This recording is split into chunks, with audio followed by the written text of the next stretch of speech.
আপোনালোকক এটা বস্তু দেখাম অৰুণাচলত কিমান ৰিক্সি মানে গাড়ী চলোৱা ইমান সহজ কথা নহয় অৰুণাচলত। এই দুদিনমানৰ আগত এখন ব্ৰিজ ভাঙি কিনে এখন ট্ৰেলাৰ গৈ থাকোঁতে ব্ৰিজখন ভাঙি এক্সিডেণ্ট হৈ গ'ল, তলত পৰি গ'ল ডাইৰেক্ট নদীৰ তলত ব্ৰিজ আৰু গাড়ীৰ সৈতে, আৰু দুজনী লোকেল লেডিজ গম পোৱা মতে ডেথ হ'ল। কিমান ভয়ংকৰ চাওক না।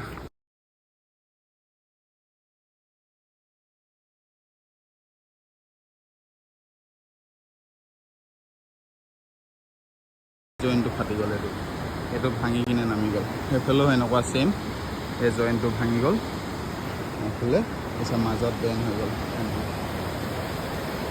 এখন ব্ৰিজখন, তলৰ ব্ৰিজখন তেতিয়া এই বগা নতুন যিখন এখন অপেনিং হোৱা নাছিলে, তেতিয়া এখন তাত পাৰ হৈ যাওঁতে ভাঙি গ'ল।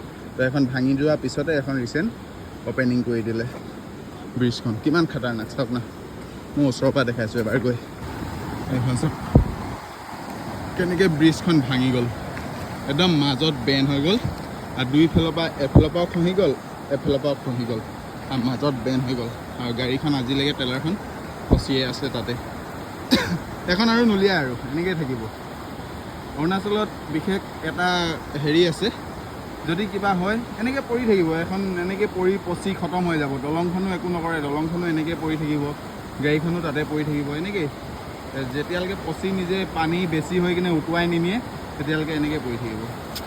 ভেৰি ডেঞ্জাৰাছ, ভেৰি ডেঞ্জাৰাছ, বহুত ৰিক্সি ইয়াৰ, কি ক'ম।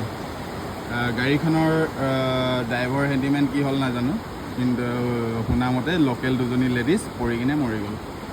গাড়ীখন পাৰ হওঁতে সিহঁতেও পাৰ কৰি আছিলে ব্ৰিজখন, তেতিয়া পৰি গ'ল লগতে, আৰু দুইজনী লেডিজ ডেথ হৈ গ'ল বোলে।